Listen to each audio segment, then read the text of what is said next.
Most men spend their lives confused, chasing love, validation, and happiness from women, only to end up heartbroken, used, or trapped. But 200 years ago, a philosopher, Arthur Schopenhauer, exposed the raw truth about female nature.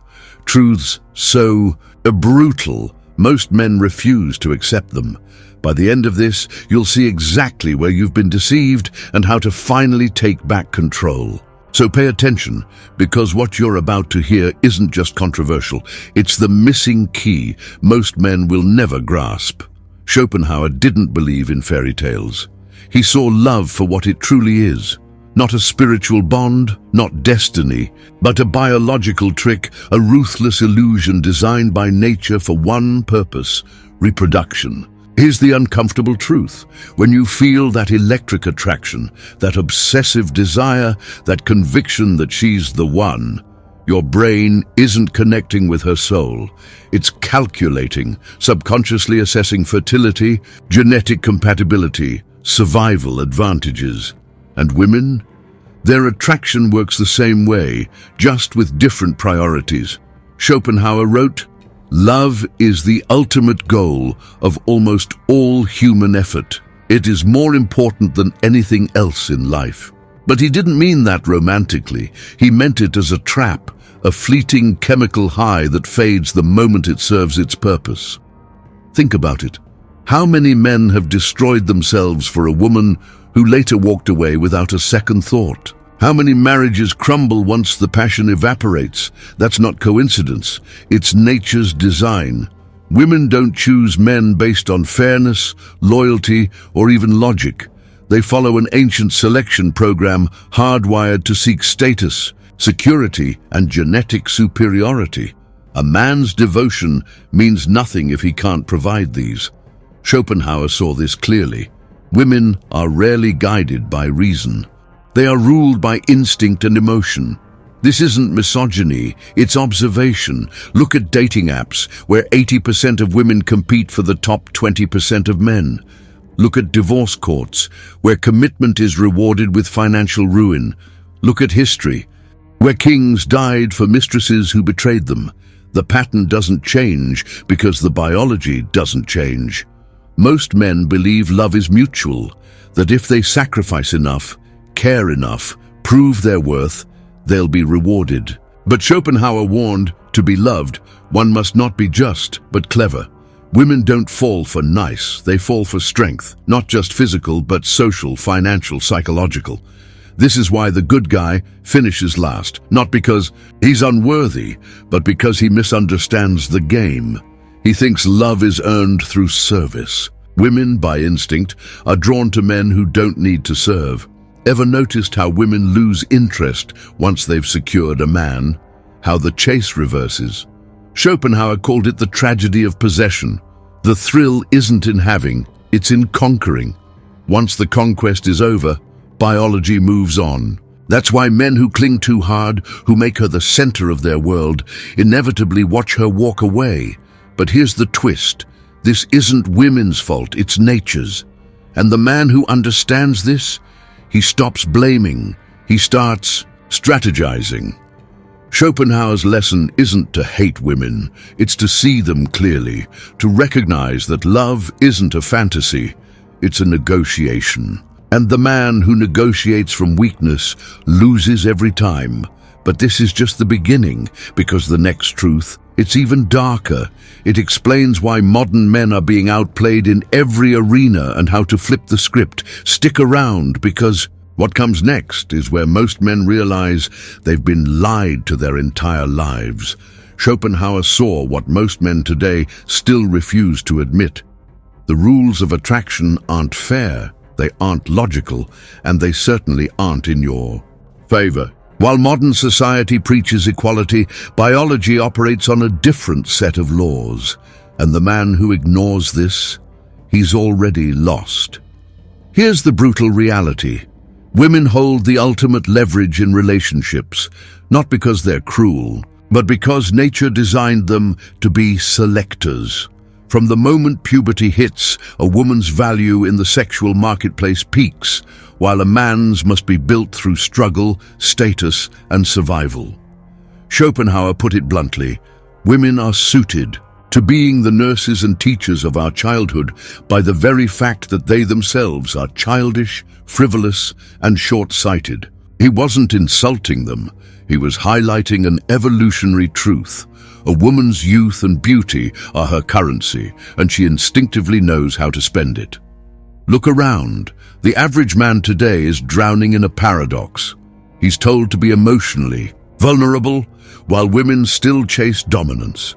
He's shamed for wanting traditional masculinity, while strong alphas still dominate dating apps. He's worked to exhaustion, providing in a system that rewards him with divorce courts and paternity tests. Schopenhauer warned of this centuries ago. Women are directly fitted for acting as the nurses and teachers of childhood by the fact that they are themselves childish, frivolous, and short-sighted. In a word, they are big children all their lives.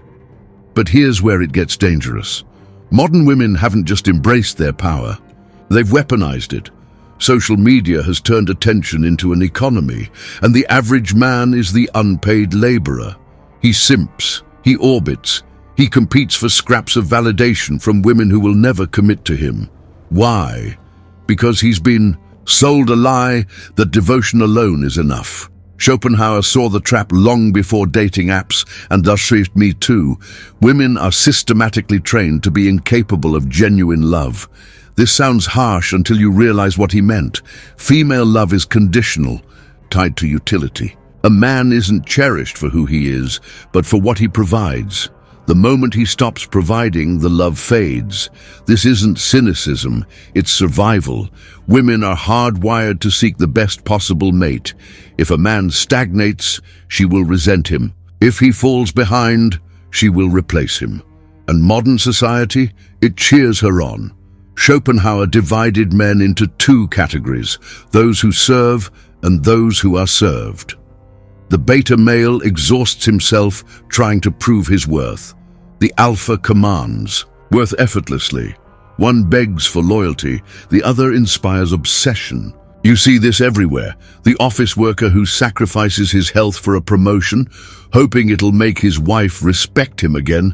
The gym rat who transforms his body only to realize women now want him, but only for sex, not commitment. The simp who spends his paycheck on a girl who'll ghost him the second a higher status man appears. These men aren't victims, they're volunteers. But Schopenhauer didn't just diagnose the problem, he revealed the solution. The first rule of survival is to see the world as it is, not as you wish it to be. The man who thrives today isn't the one who clings to outdated romanticism. It's the one who masters the game. And the final truth, the game is rigged, but only if you're playing by the wrong rules.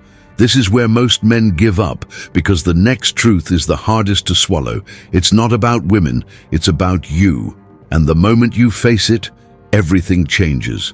Schopenhauer uncovered a disturbing truth that modern psychology now confirms. Women don't compete like men. They don't challenge you directly. They don't flex their power where you can see it. Their greatest weapon is invisible, instinctive, and devastatingly effective: emotional influence. While men fight with fists or logic, women wage war through perception. They don't conquer, they manipulate reality itself. Consider this: when a man wants something, he demands it.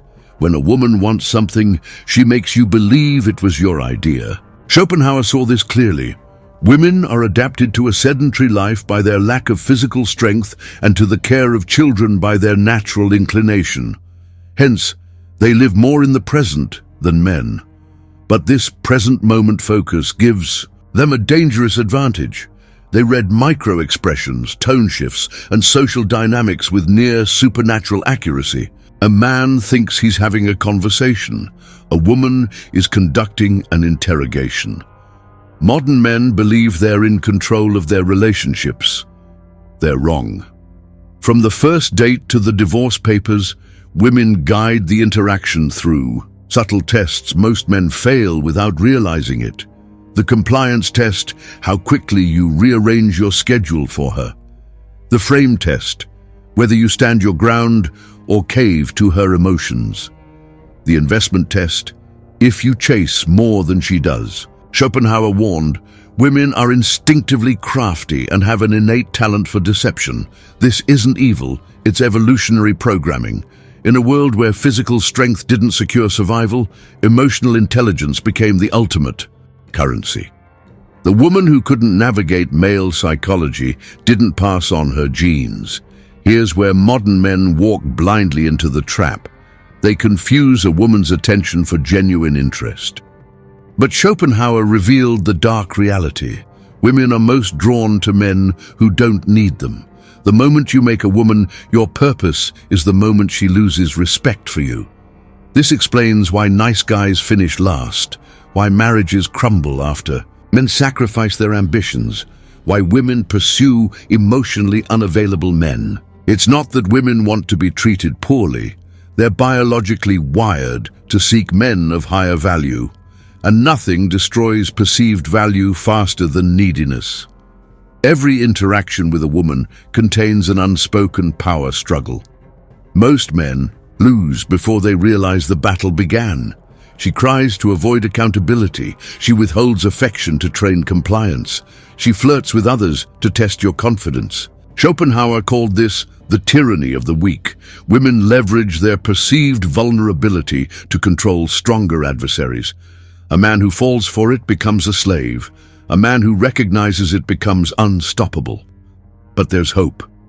Schopenhauer's most liberating truth is this: the first step to freedom is seeing the chains. Once you understand female nature isn't personal, it's biological, you stop taking it personally.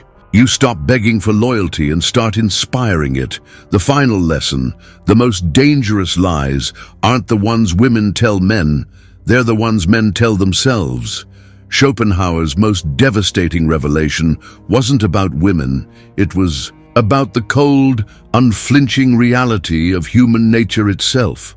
After exposing the brutal truths of attraction and power dynamics, he offered something far more valuable: the path to liberation. This isn't about defeating women, it's about transcending the game entirely. Modern men make one fatal error. They believe happiness comes from female validation.